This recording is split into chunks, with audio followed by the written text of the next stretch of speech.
Lors d'un précédent épisode, nous avons visité une maison semi-enterrée. En creusant notre nouveau sujet, nous allons découvrir comment construire les bases et les fondations d'une maison avec des éléments de récupération. Une maison éco-intelligente en fer et encore plus solide que la maison du dernier des 3 petits cochons. En utilisant d'anciens containers, certains ont trouvé la bonne solution. Pour en savoir plus, nous allons nous rapprocher de la mer chez nos amis les Bretons et terminer enfin avec ces rimes en haut. C'est à Dinan, dans les Côtes-d'Armor, que nous attend notre hôte. Dans une région réputée pour ses magnifiques monuments en granit, ses habitants aux pieds marins, ses paysages et ses spécialités culinaires au beurre et au sucre. Enfin, surtout au beurre. Voilà, maison à l'horizon, Moussaillon. Attends, on dirait pas que c'est une maison faite avec des containers, ça?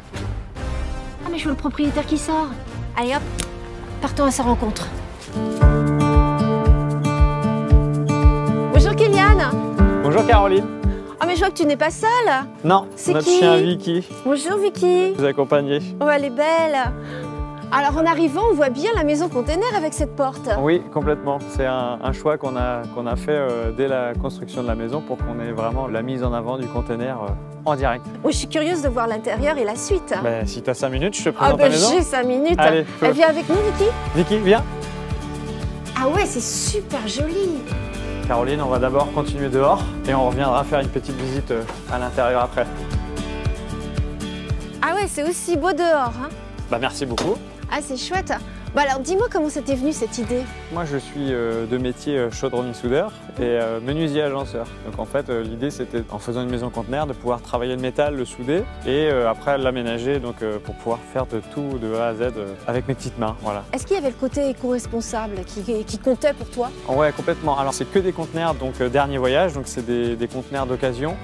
Et après, même dans la maison, on a utilisé pas mal de choses qu'on a chinées ou qu'on a récupérées à droite à gauche pour pouvoir les revaloriser en fait dans notre maison. On aime beaucoup le neuf, mais aussi l'ancien, donc ça permettait de faire un mix et arriver à une maison sympa que nous, en tout cas, on apprécie beaucoup. Voilà. Le côté aussi durabilité, je suppose que ça a compté?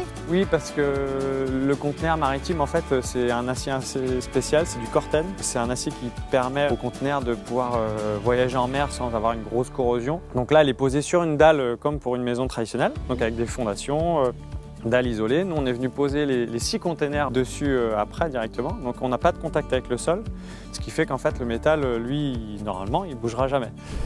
Et comment fait-on pour poser ces containers? Parce que c'est pas léger, ces petites boîtes.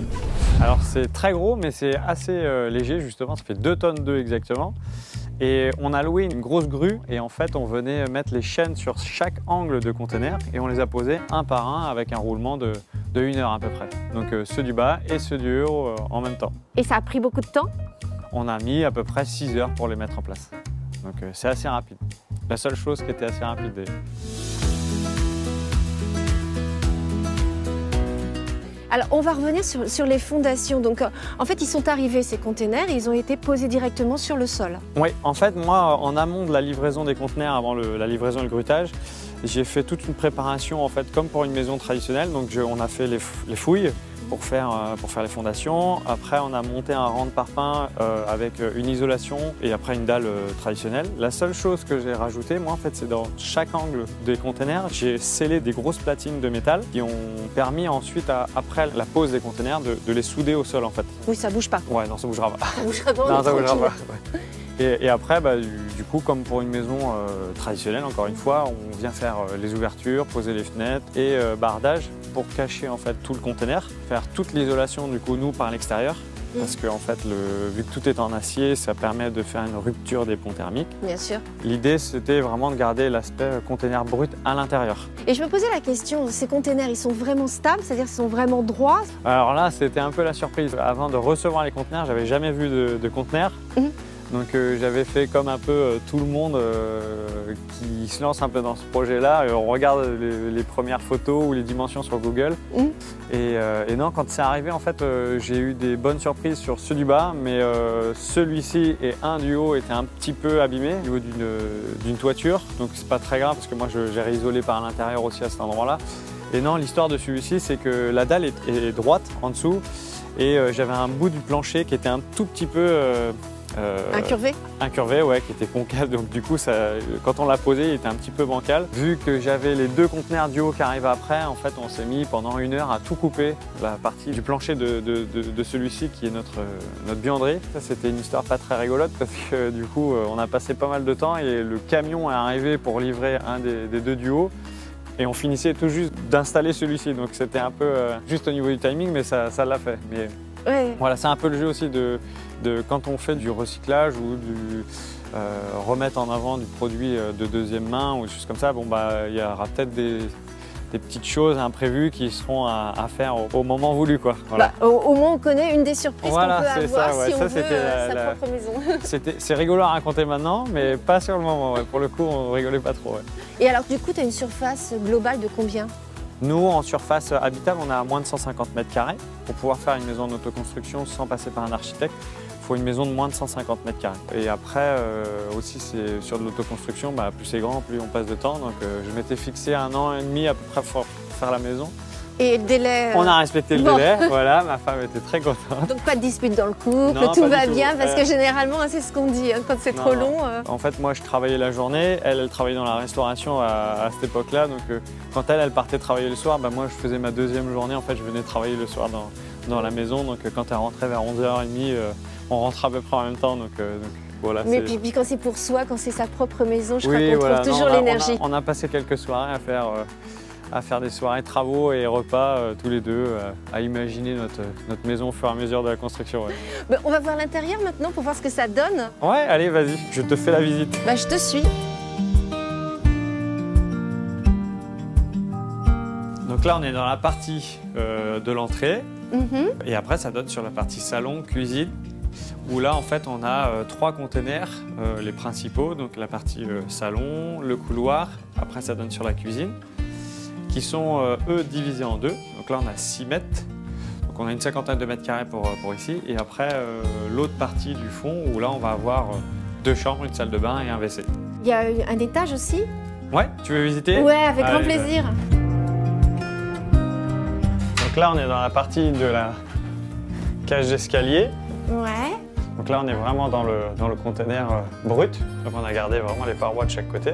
Avec le sol en verre, Avec c'est la super. partie sol en verre pour donner de la luminosité au...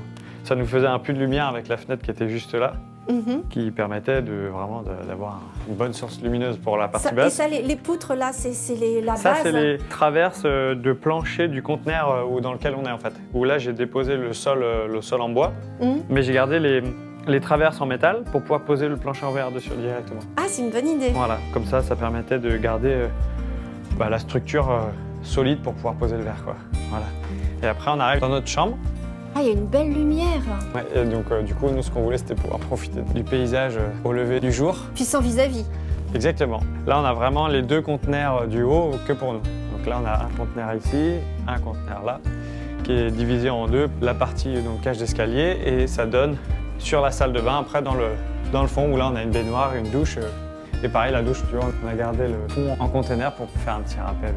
Ah oui, c'est vraiment votre espace à vous. C'est que pour nous ici, ouais. C'est très chouette. Mais dis-moi, quand on tape, ça fait pas de bruit métallique? Comment t'as fait pour casser les murs? C'est quand même balèze. Alors, je les ai pas cassés, je les ai découpés tout à la meuleuse. Attends, c'est dingue, à la meuleuse. Ouais, à la meuleuse. Donc, on traçait toutes les ouvertures avec un marqueur. Et après, avec une petite et une grosse meuleuse, je suis venu découper sur mes traits de coupe. Et on a enlevé en tout 3,5 tonnes de cloisons de conteneurs. Donc les deux ouvertures là, les cloisons, en fait, ça faisait 2 cloisons par conteneur. Donc un pour celui-ci, celle de l'autre côté. Et puis vice versa, là, il y avait 4 grosses cloisons, en fait, rien que pour cette partie-là. Donc, Ouais, alors là, respect. C'est plus Kylian, c'est Iron Man. Et quel est ton système de chauffage?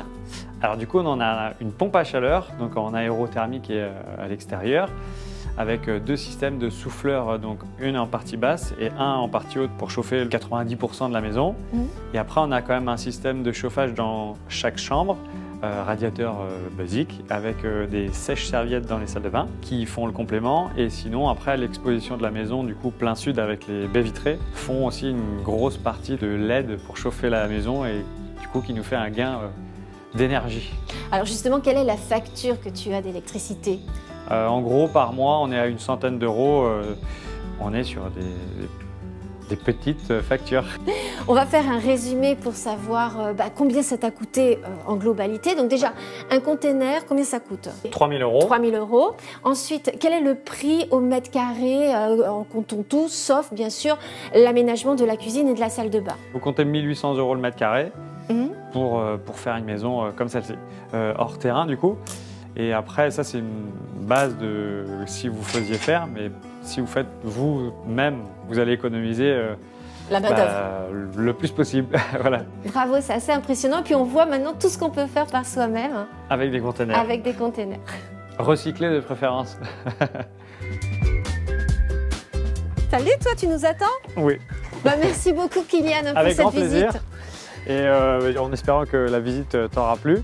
Et on a un petit container aussi pour toi, voilà, de petits biscuits pur beurre pour garder un petit souvenir. Ah, c'est très gentil. Tu sais, les petits biscuits vont pas rester longtemps dans ce petit container, je peux te le dire. Merci beaucoup pour cette délicieuse visite. Merci, à bientôt. Ciao. Ciao. J'espère que cet épisode vous a plu. N'hésitez pas à vous abonner et à activer la cloche pour regarder des vidéos sur des maisons éco-intelligentes.